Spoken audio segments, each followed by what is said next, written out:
Welcome to the Townsend Letter Podcast, innovative health perspectives since 1983. Brought to you by MycoLife, the world's best mushroom extracts. Hello, healers. My name is Ben, and this is the Townsend Letter Podcast. I'm here today with legendary radio host and acclaimed author, Dr. Gary Null. Good morning, Gary. Hi, Ben. Nice to be with you today. So, what I wanted to talk with you about is related to the way that the government is now seemingly being restructured and what healthcare reform might look like if there was a restructuring of some of the power centers in health. That's a very broad-based question, and I'll try to answer it as succinctly as possible. First and foremost, we should decentralize all healthcare.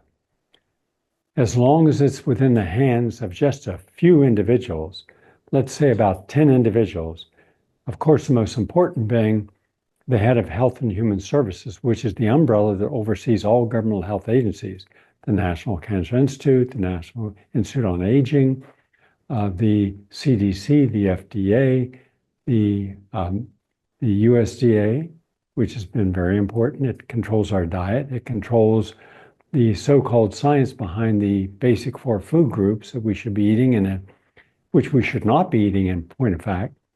But as long as those individuals are able to be under control of higher ups, you think, well, there is no higher up.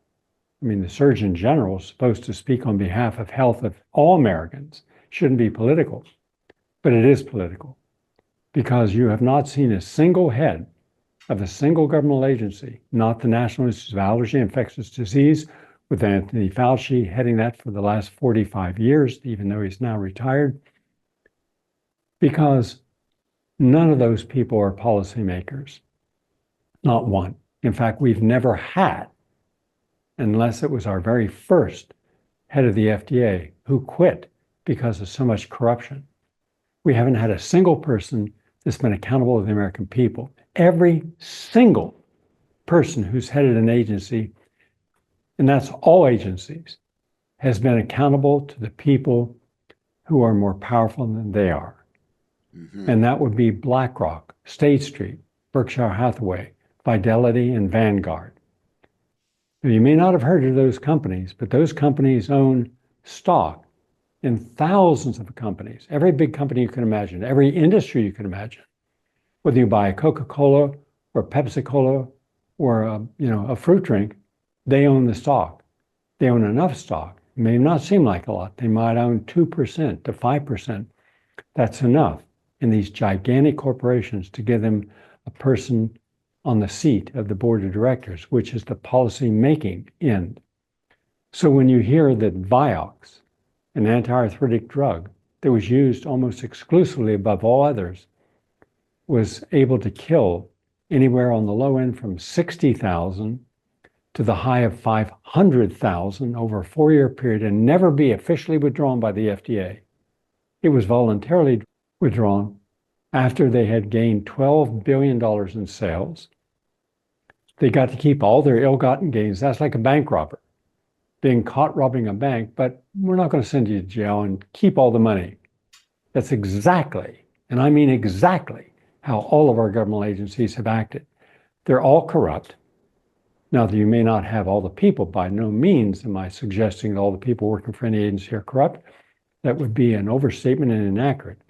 But the people who are the stay-behinds, and if you don't know what a stay-behind is, they're the reason that the presidents, secretaries of state, secretaries of defense, secretaries of CIA, and State Department have not been indicted in crimes against humanity because they've all participated in crimes against humanity. All of them.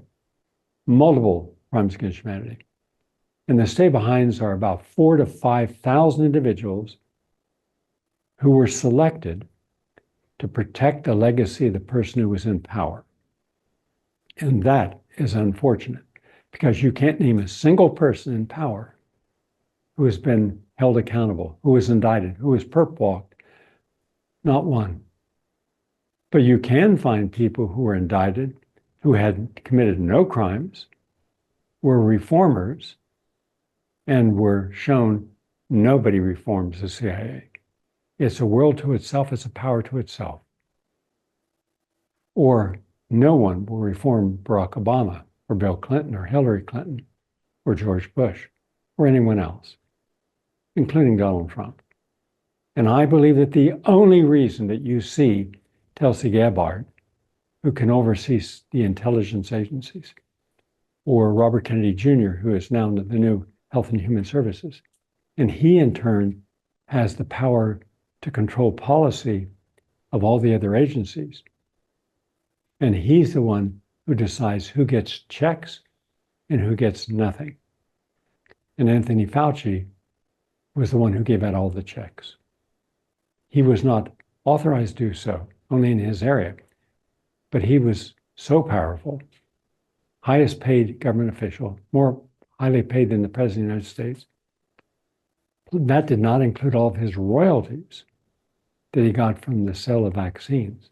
Oh yeah, the CDC not only approves vaccines with the FDA, but then tells which corporations are going to get public money to develop a vaccine. Now, think of the logic.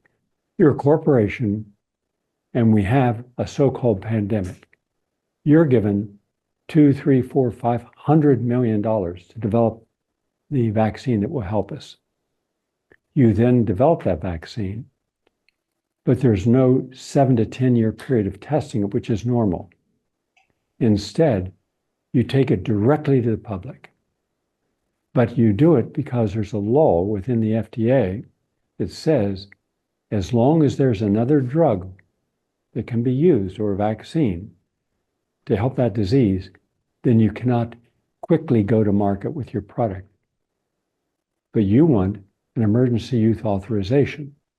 That means that there's nothing else that can help the public. Therefore, you don't have to go through all the time-tested trials to prove safety and efficacy. You just rush it to market on something that's never been used, a technology that's never been used. Technically, it is not a vaccine because no vaccine ever created goes into your blood, attaches a spike protein to your existing cell, and then has your cell manufacture antibodies and additional spike proteins. There was no off switch. That's how stupid it was. A ninth grade science student in high school could have said, well, how long is this supposed to stay on? Because the longer it stays on 24/7, you're creating an autoimmune condition. Eventually, the body's organs will stop functioning. That'll be the primary cause of death. You may benefit from a short-term use of a chemotherapy, but you don't take that chemotherapy every day for the rest of your life because it will, absolutely 100% positively, it'll be the chemotherapy that kills you. But the logic is perfect in how they can kill you, injure you, and you'll thank them for it. Because only a complacent, non-thinking, non-critical, adjusted mind would allow themselves to be caught into this basic canard where the logic is perfect. Chemotherapy kills cancer cells. That's the logic. You are correct. Cancer cells also kills all healthy cells, 10,000 to 100,000 to 1. So for every cancer cell you're killing far more healthy cells. Again, then the logic is, but let's keep doing that chemotherapy or another chemotherapy or some combination and maybe radiation. So therefore we kill more cancer cells than healthy cells. So now it's completely illogical. There's no logic in it at all. It's asinine. It's stupid science. And most of our scientists, in my opinion, I'll debate them on your show, are thinking without using wisdom, without using logic, without using common sense and reason. They're merely using intellectual coupling of protocols, meaning, I have a drug. I got a disease. Let me couple the drug to the disease and maybe we'll have a positive outcome. Yeah, okay. That's your premise. And now you go after the symptoms. Building the symptoms into the problem, and then you're creating drugs for the symptoms as well. and therefore your logic is perfect. You've gotten rid of the symptoms. Right. Therefore, our drug worked, but the patient died. Well, but the patient didn't die of the cancer. The patient died of a heart attack. The patient died of immune compromise. You see, this is how all of science is built today.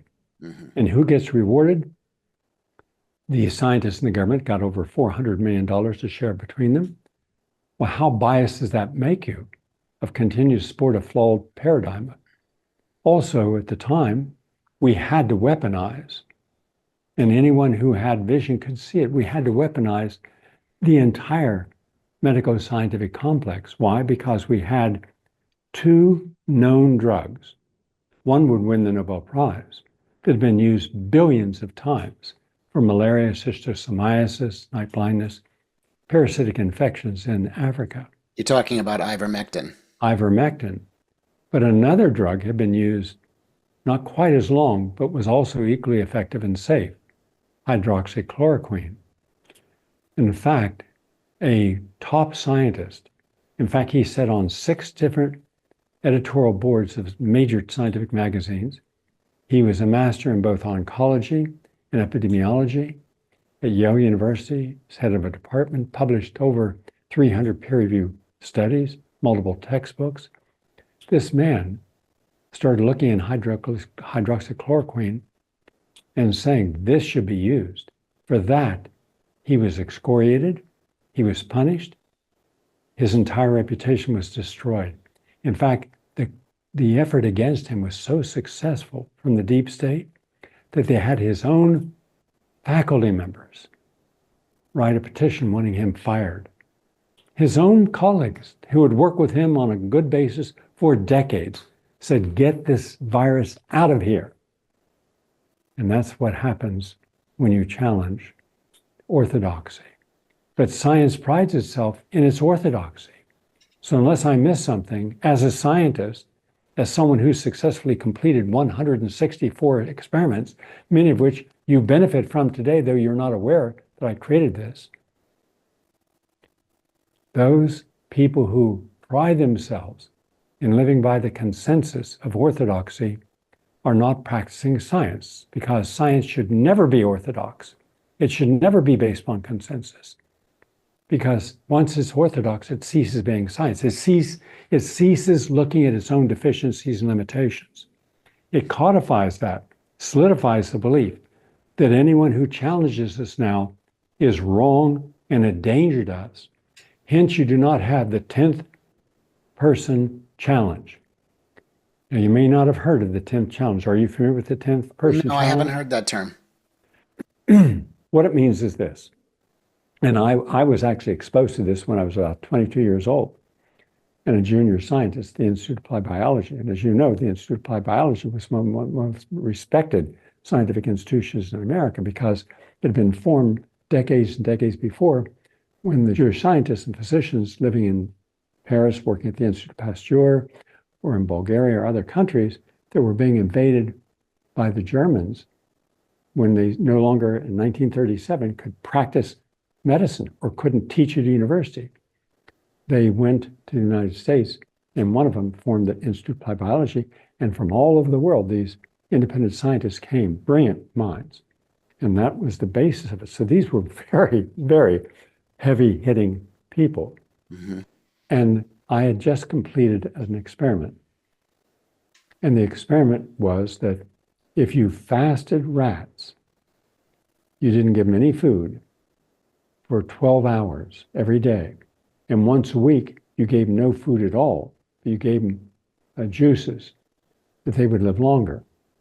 They lived 27% longer. No study had ever found that. And so when I presented at the meeting with 16 different departments and I presented my findings, one of the people said, well, how's that possible? Fasting has nothing to do with health. Mind you, they all smoked, they drank, they were not healthy, but they were brilliant. So they figure as long as this part of my world is intact and clever and intelligent, it doesn't matter what the rest is. That's a monotheistic mind. And that frequently is a dangerous mind, because it excludes everything else, filters. I don't want to know your truth. I don't want to know your truth. I don't want to know your truth. I just want my truth. So the amount of egocentric behavior in that laboratory was palpable. So after arguing that that couldn't happen, the director of the institute said, okay, do it again. But this time, the head of science that had to approve all scientific projects would monitor it. She would select the rats, not you. She would be there every day when the institute closed. Fine. And after proving it, came back almost 14 months later and said, I've tried to disprove myself, because that's what he said. First, in science, in medicine, disprove that what you're suggesting or implying is correct. Assume that there's something wrong. So if you have 10 people who are all coming up with the same answer, there's got to be one of those people, the 10th person, who becomes the outlier, who challenges the other 9 and says, you have not found what will limit or exclude reality from your judgments. And that's why in all circumstances, you must have one person who's the outlier, who has the willingness and knowledge to challenge everyone else. Otherwise, you get consensus. When you get consensus, you've got danger. And that's why centralization is so bad. Mm-hmm. Because when you centralize power, you have consensus. And you're only there because you're rewarded for your consensus. You're rewarded for your obedience. The outlier, no, that person's crazy, get rid of them. And so that was a lesson I learned. There is no outliers allowed in medicine today, in science today. In fact, it was Dr. Angell, who for 20 to 22 years was head of the New England Journal of Medicine, one of the 3 most respected journals of science medicine in the United States. And she was the one who said that she does not trust science because she found so many studies could not be duplicated. Well, the hallmark of good science is replication. Someone takes your protocol without you having any input, just the protocol, and applies it and comes up with the same or similar results. Then if that happens, then you have the beginning of a way of understanding this is legitimate. But we don't do that because there's too much money involved. Money to the corporation, money to the science within the corporation, money to the board of directors of the corporation, money to the president and CEO of the corporation. And therefore, at the end of the day, you can ask a legitimate question. Whose interests are you serving with this new drug or this new vaccine?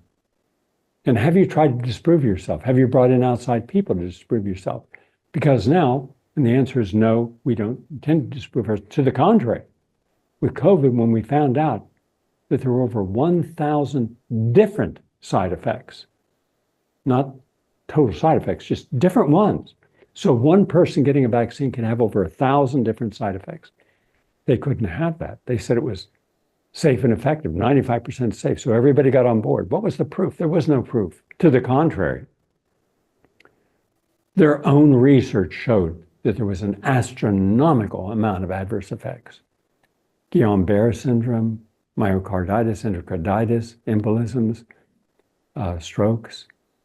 And then 2 years later, something we'd never seen before in all of science, self-organizing nanolipids, meaning they had to have been genetically engineered in order to come together. But then another group of scientists, 2 separate groups, found that these were not self-organizing lipids. They were self-organizing bots. That meant that there was an ability to communicate with them. Now, that communication had to be created by someone, monitored in some laboratory. What we don't know is what message, if any, they were sending to the bots, what message the bots were sending back to them. Are you talking about some organically programmed, or Yes. you're saying something mechanical? No, the bot is mechanical, Okay. but they put it into a lipid, which is natural, in order to supposedly deliver that intact to the cell. I'm always looking as the 10th person Yeah. and look at all the things that I've uncovered in 953 articles. Not one sentence in a single article ever had to be retracted or corrected. 103 documentaries. Death by Medicine, The War on Health. The latest one, which is Manufacturing Madness, showing the entire falsity of the brain chemical imbalance. Remember, everyone in every ad saw, take this for your anxiety, take this for your depression. Yeah. And along with a healthy diet may show some improvement. And it's based upon a brain chemical imbalance. Well, one of the world's leading experts on this just last year published an article that was a bombshell saying there is no such thing as a brain chemical imbalance. You can imbalance the chemicals, you can imbalance the selective serotonin reuptake inhibitors. Serotonin and dopamine can be imbalanced by chemicals in the drugs that you're taking, like Vioxx, Paxil, Effexor, Zoloft. She's the only one who came up with that. But then I'm outside the World Psychiatric Association meeting at the Javits Center. What they didn't know is we had proof of a completely healthy woman who was taken into 12 of the leading psychiatrists in America's offices within 2.5 minutes to 7 minutes. That's all it took in each case. She was diagnosed with a psychiatric disorder and given medication prescription. When the doctors were met on the street and said, you just diagnosed this person with personality disorder, what proof do you have? Every single one said the same thing. Well, it's all subjective, you know that. I mean, we have no test. There's no biological test. There's no test to prove that they have any psychiatric disorder, but it's our best guess. Then you go to their Bible, which is the Diagnostic and Statistical Manual of Psychiatry, number 5. And with number 4, 3, 2, and 1. And we've had a whistleblower who was the head of that in my film, Manufacturing Madness. And they say it's all subjective. There's no proof of any of this. There's no proof of schizophrenia. So we just take symptoms, and then we get into a room, and then we read what these symptoms are, and then we, with a hand, literally, vote by hand. So who believes this should now be a medical disease? Hands go up, majority of the hands, it's so be. And now it's there. Now it's coded. Now we've been able to pathologize menopause, pathologize children's behavior. Normal behavior, historically be normal, is now pathology. So therefore it's coded. Therefore it can be diagnosed and treated and reimbursed through insurance. It's all just a game. Right. If we could, let's just say, wave a magic wand and craft some policy reforms to submit to Department of Health and Human Services, for example, and say, here's some of the structural changes that we think are needed in order to improve things here in the United States.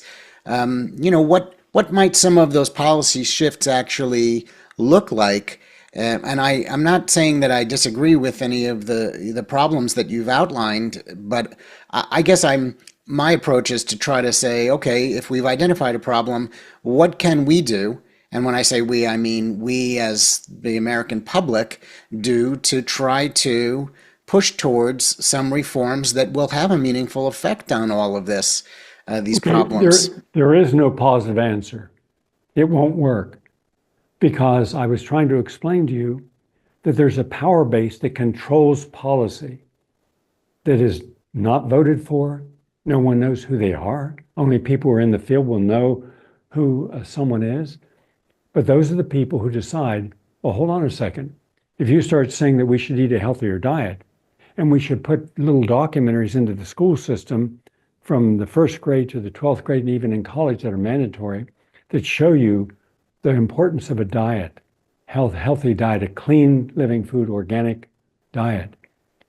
And then the menus to make even junk foods healthy foods, so you can make a pizza, but you'll have no meat in the way of salami.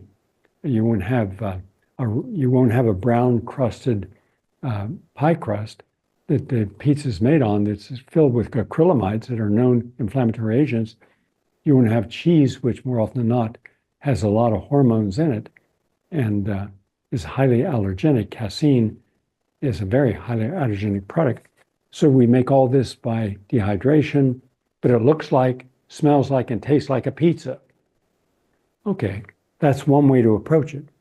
What in the world do you think a hundreds of billions of dollar industry making the pizzas, making the hamburgers, tearing down the rainforest so they can grow cheap beef? Because in your average hamburger, you might have 1,000 pieces of meat from 1,000 different animals. We don't show you the torture. We don't show you the money being made. We don't show you what's wrong when you eat a pro-inflammatory item. The beer that you see advertised, the wine you see advertised, the vodka you see advertised. You don't see someone, a celebrity like George Clooney or someone saying, this is the vodka of choice. Well, vodka has no taste, right? None. So it's the lemon and the salt on the hand. Remember, put the salt, lemon, and then suddenly I think you're talking lime. about tequila. But I'm also saying vodka, they do the same thing. Okay. The taste, if you took 20 vodkas and put them on a table, nobody would know which was which. None of it tastes good. All of it burns your mucous membranes, and all of it burns your stomach. It can cause stomach cancer. It can go into the intestines and cause leaky gut. It sterilizes all of the good bacteria, proliferates the bad bacteria. So what if you said, here's your vodka and tequila. Now look at the ad. Do you see any ugly people in the ad? Of course not. Do you see beautiful women? Yes. With sexy looks? Yes. Do you see guys going, ooh, ooh, ooh? Yes. Now, here's what's really happening. Here's a diagram of the body when that alcohol goes in. It's burning the tongue. You have millions of little taste buds. It's killing the taste buds, so it's killing your taste. It's going through the esophagus. It's going down and hitting the stomach to the cardiac sphincter muscle that opens up. Millions of cells are going to be burned permanently. That'll affect digestion. Then it goes through a little flap at the bottom of the stomach called the pyloric sphincter, and then it goes into the duodenum, where your body is normally deacidified. But this is so strong, it goes right through, and you're going to kill about 3 million liver cells, kidney cells, brain cells, and heart cells. Okay, that's from one drink. But don't look at what it's doing. Look at how good you feel based on that commercial. You're now invited to a club instead of sitting at your computer looking at porn. I mean, Jesus, we are nothing if we're not completely propagandized to accept what is in our worst interest and reject that which is in our best interest. So even if you gave the American public the opportunity to reverse their autism in their children, reverse their obesity in the children themselves, reverse their high blood pressure, their diabetes, their depression, anxiety, if you gave them a blueprint that worked and you decentralized it, 90% would not use it because we've had those programs. I know I've created many of those programs. We've gone into schools in Harlem and given a brand new menu that was healthy, organic, and heavy on the fruits and vegetables. And over months and months, people would make a slow transition. But then if they're not given that opportunity and all that time goes into it, they revert back. Because look at how many people revert back to overeating after they've lost weight. So now the idea is, I don't have to worry about what I eat. I just take Ozempic. Oh, by the way, you do know that it's being investigated for really serious side effects. Well, what could be so bad? So what you have is you have a captured audience. Captured because of tradition, culture, misinformation, and indoctrination. Something that started way back in the 19-teens with Edward Bernays, the nephew of Sigmund Freud, who said, in effect, if you keep telling people what to do over and over again, they become like a Pavlovian dog. You ring the bell and the animals salivate because it's time to eat, even if there's no food. We're conditioned.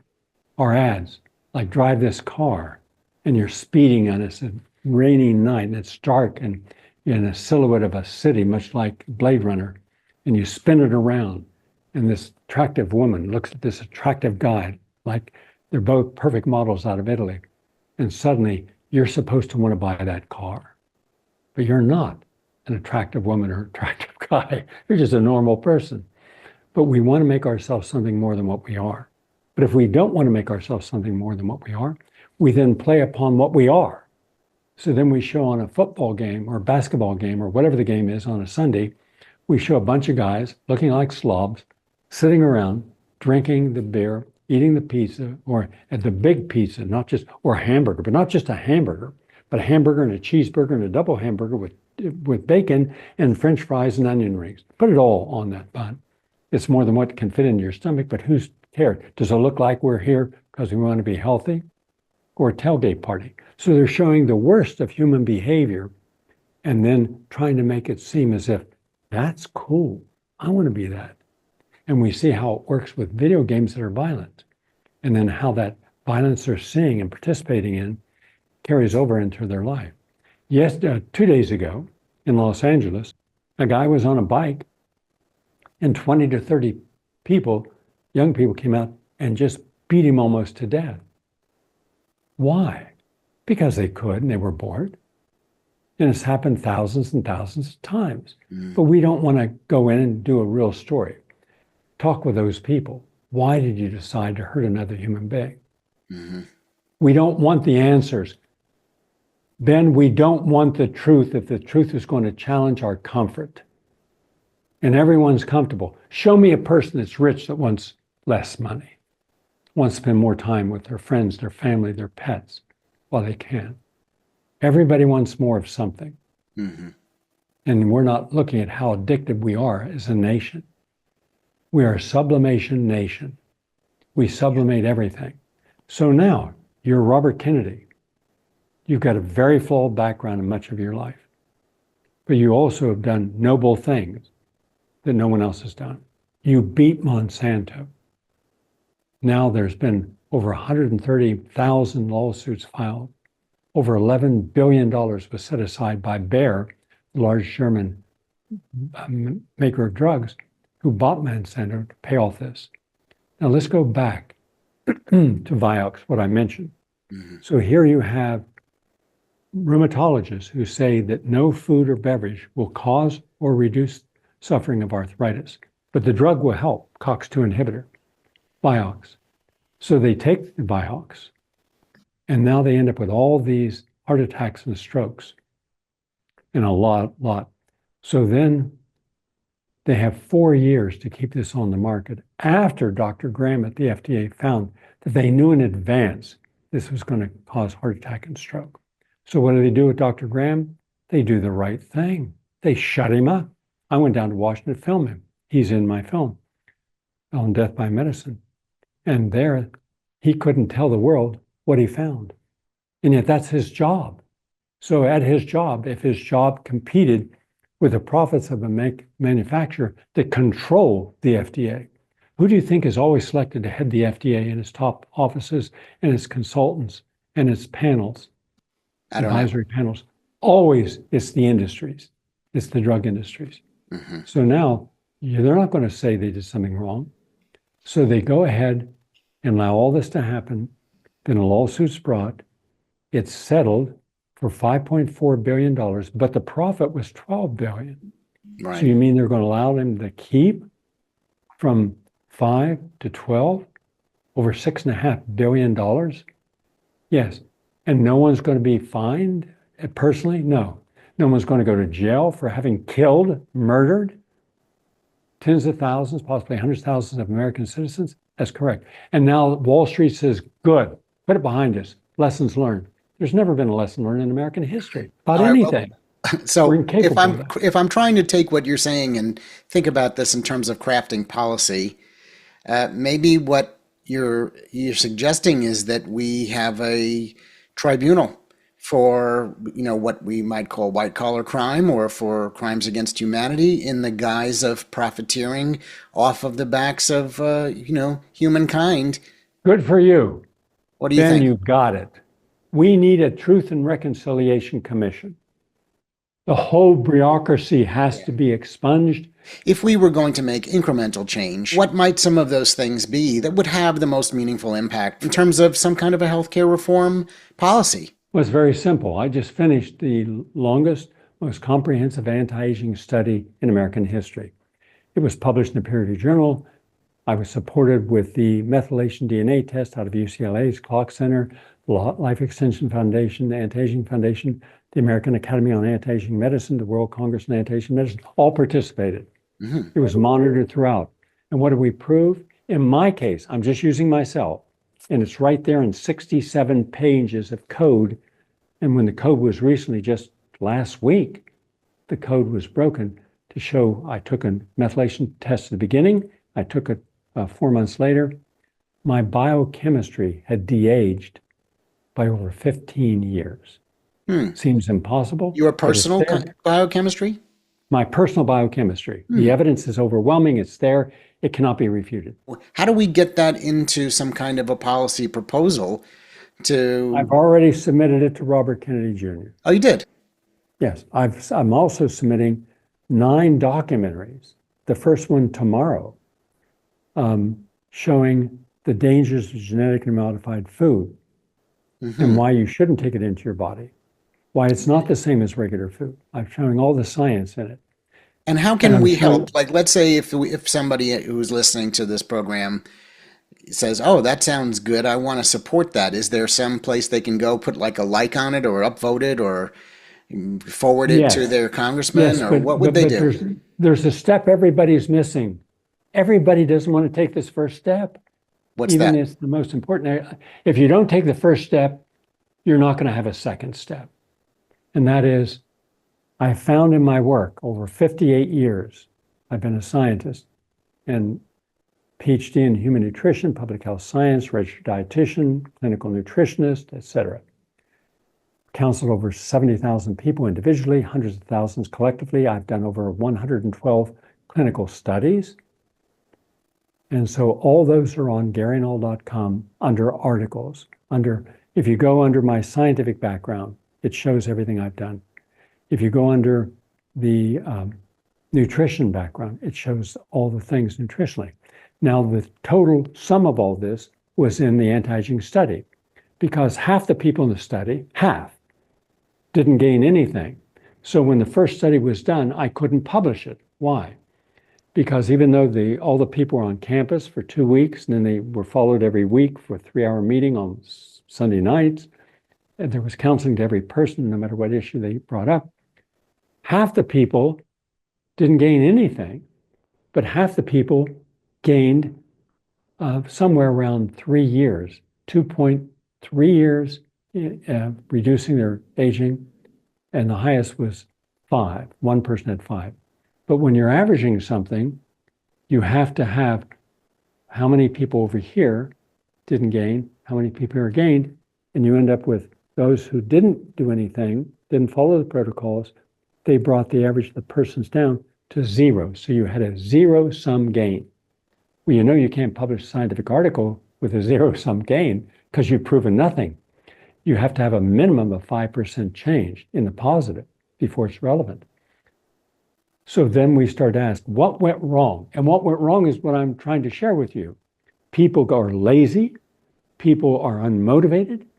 Even I've had people that would rather die with their orthodoxy than go through the discomfort of change. I've had them say that to my face.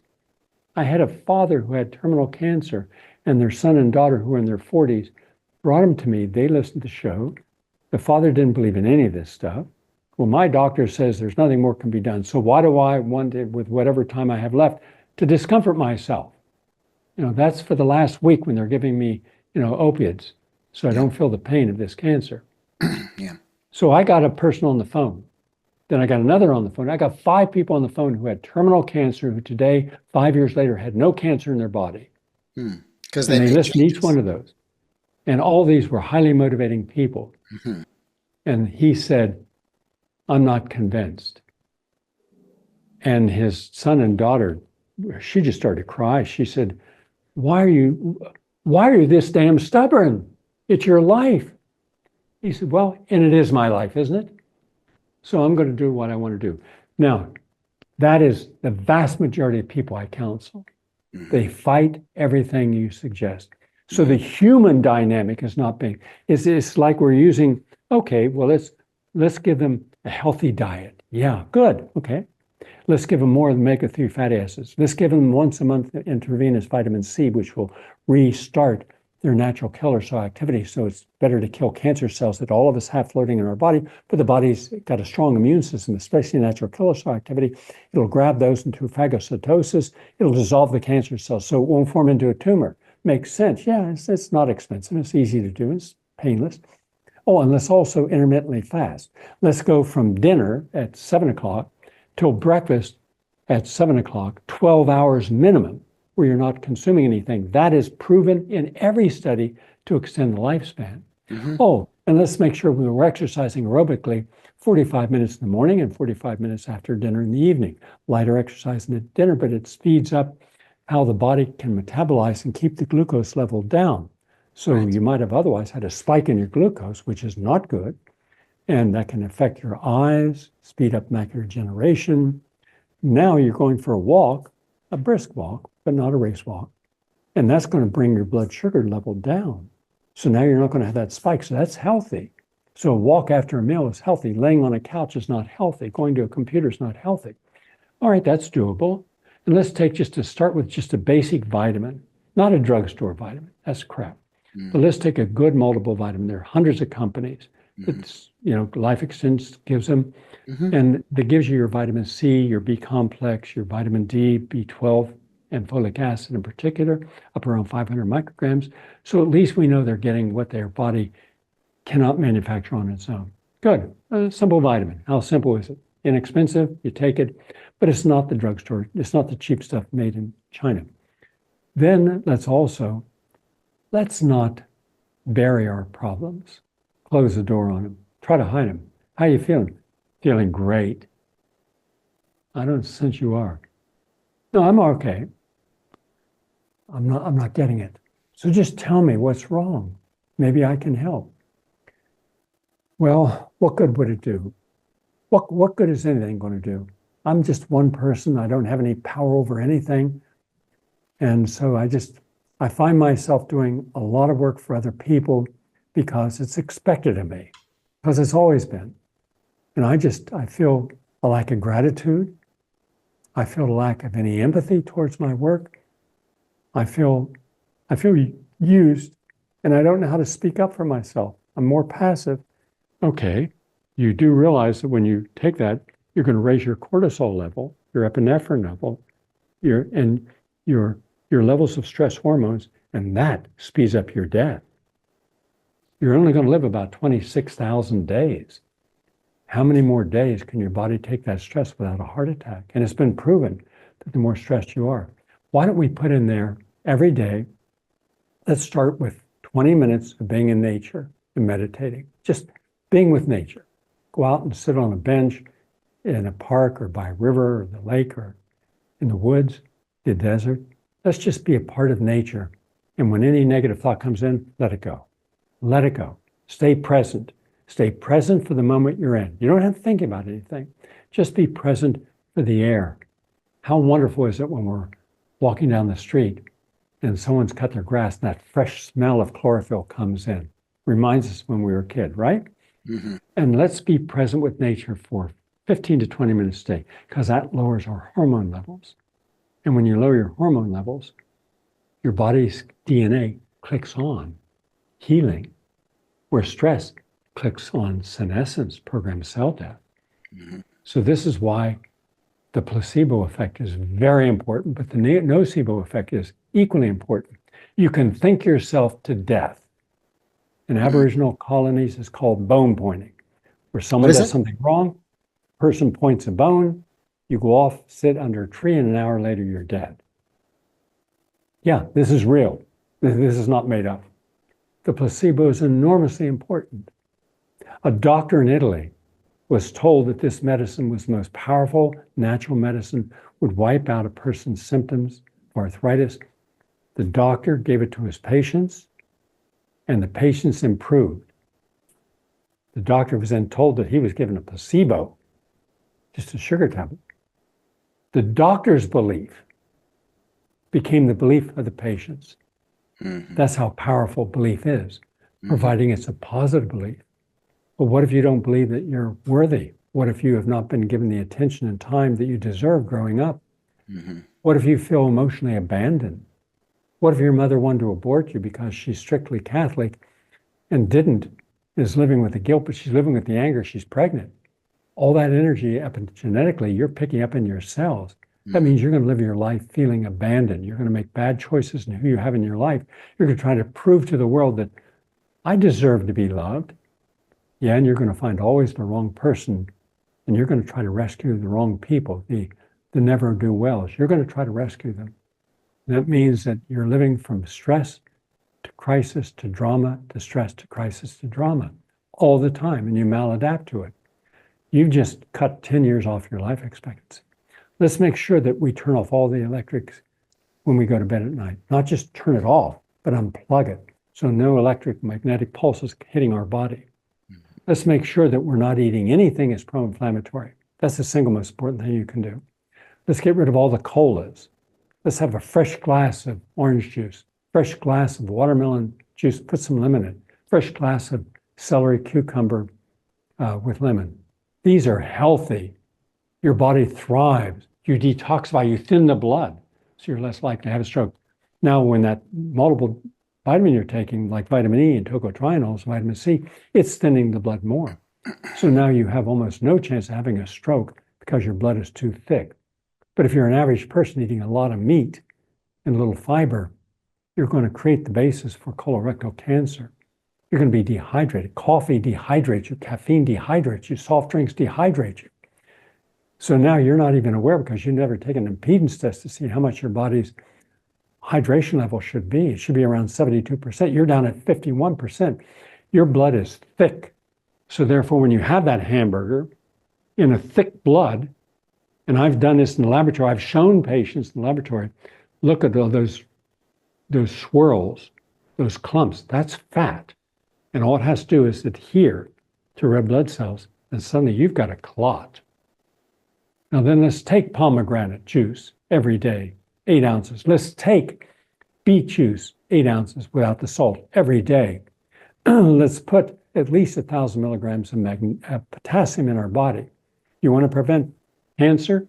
High potassium, low sodium. Those two juices. Now I take a 16-ounce glass, 8 ounces of beet, 8 ounces of pomegranate, organic, fresh, cut up, and I take, that's repairing the endothelium, the lining of your arteries. So therefore there's no clumps that can break off, steroid pigments, cholesterol that can break off. Your cholesterol is down, your triglycerides are down, your C-reactive protein is down, your homocysteine level is down. Those are what cause you to have a heart attack and stroke. By taking a B complex with vitamin C, you suddenly bring down your homocysteine level, this inflammatory hormone that can increase your risk of a heart attack or stroke by 200 or 300%. There are 1,000 of these things you can do, but you can't do any of it. It won't work for anyone unless that person has the right mindset.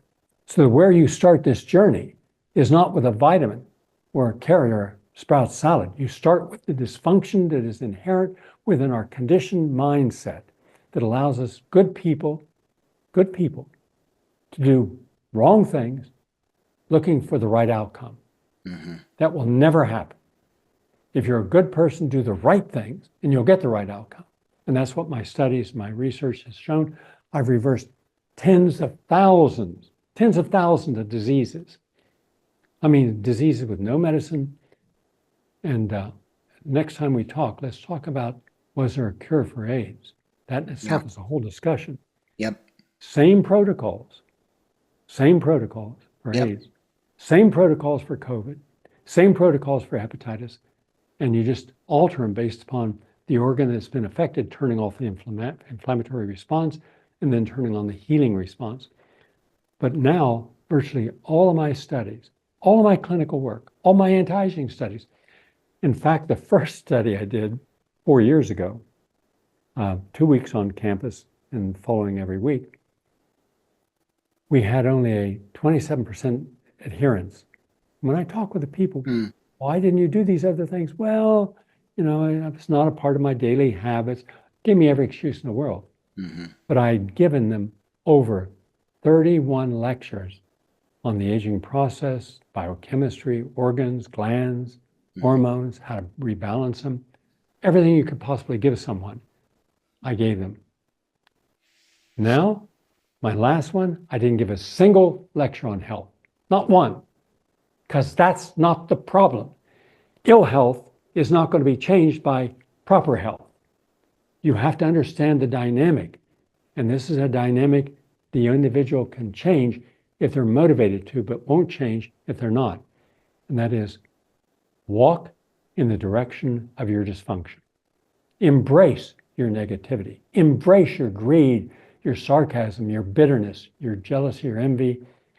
Take the worst of you and embrace it. Then step back and say, do I need this anymore? What do I need to do to make positive changes? I need to acknowledge my limitations that I've hidden. We all want to seem more perfect than what we are. We all want to seem more together than what we are. Because otherwise, you can never grow further than your weakest point. I'm saying that. You can never grow further. Why do you think that people that have impeccable reputations, Nobel Prize winners, and presidents of major corporations, presidents of the United States, are some of the most loathsome, dirty-ass people in the world? Once you know who they really are, once all the veneers cleaned up, once all the doors are open, and you see this shriveling, undeveloped child who then just puts on masks. Think of it this way. You have all these qualities, legitimately good qualities, but no one knows your limitations. That tethers you. So you want to go forward, you're yanked back by what you didn't resolve or deal with. That's where all healing must begin. That's where you get positive results that are sustained. What good does it do if someone I counsel and gets well, saves their lives, but hasn't changed their underlying insecurity? They're going to go right back. I've seen it happen too many times. So that's where the journey begins. How do you legislate that? You don't. Right. You educate it. You bring out, I've just brought out 40 brand new Mastering Life films. 40. And go up on GaryNull.com, you'll see right at the top on the left-hand side, you'll see free DVD. That's a different one every week. Yeah. I'm not finished yet. That's one. Right. Finding a new purpose in life. That's two. These are some of the titles. Overcoming all emotional dysfunction. So these are really relevant. And I got the topics based upon what people told me they needed. We've got to stop giving people what they want. We've got to give people what they need. And then you have a whole different game for healing. And that is something that starts with the person, giving them the tools, making it easy enough. Just watch this. See if you see that you're sublimating your addictive behavior. Maybe you're a very successful doctor and you can't spend time with your family, your children. You've got nannies and counselors, but now your daughter ends up with ADD and ADHD, and your son ends up with some gang committing crimes he didn't have to. Why? Because you didn't give the time where it was needed, when it was needed, because you still had one more ladder in this ethereal quest for permanent success and relevance. We've got to stop thinking that the reason we were born is how much we can accumulate and how many red carpets we can walk in life, metaphorically. We've got to start looking at humility, grace, forgiveness, conciliation, and learning from our lessons so we don't repeat them. When you take that journey, then you will go through the steps in rapid succession. It won't be a slow, turgid movement. Oh, I got to get up today. Oh, I got to exercise. Oh, I'm hungry now. I'm going to order the pizza. No, you're not going to be dealing with a person's limitations because you'll never succeed, because we have been so conditioned, so propagandized, so much lied to, that the dominant energy is insecurity, and it collapses all other good inspirational ones in most people. And the study that proves this is consistent 2 years in a row. Only 7% of the American public actively make positive choices each day in their life. That means 93 people out of every 100 intentionally make bad choices, assuming there won't be a negative outcome. There's always a negative outcome. It's just you don't know to what degree and when. Mm-hmm. My approach is not a cookie cutter approach that can, well, let's get someone to do something. But what can happen, get rid of all the people who have commodified, commercialized, weaponized, and controlled our entire healthcare system. That should be going on right now. There should be no more mandatory vaccines till independent outside scientists prove that you can take all those vaccines simultaneously, 72 of them, without hurting yourself. Because that's what you're doing by the age of 6. You got 72 of them in you, and over 25 by the age of 2. There's no science proving any of this. It's belief, it's consensus, because there was no 10th person in our entire government system, not one in the history of the FDA, the CDC. It's just a bunch of sociopaths. I sent Robert Kennedy's group through Mary Harlan Children's Health Defense 23 articles. Each one of those shows you what is wrong and how to make it right. So it's not as if there's not an effort to get the right energy and right information in. But what good does it do if you're unaware of the real political or ideological or financial conflicts of interest you have surrounding yourself? So clean house first, and then rebuild. And as you rebuild, decentralize it. You give us 20% positive people who are looking for reform and change, and we've got a whole new nation of healthy people. But you can't just keep those doors closed on that corruption. That's why we need a Truth and Reconciliation Commission. We need to get all those people out, and the President of the United States has the power to get rid of all those people. And let's be positive and give all the new people 100 days. Within 100 days, they're going to show us who they are, the degree of change they're going to make. Thus far, I've only seen superficial change, nothing of substance. No, I want to see substance. I want to see power brought back to the people. I want to see power brought back to the states, where originally with Benjamin Franklin, Thomas Paine, Jefferson, they wanted the states to have the power, because then we have some input at the state level as citizens. Thank you very much, Ben. I appreciate the interview. Thank you, Gary. Share this with your audience. For the Townsend Letter, I'm Ben Moss. How are you healing today?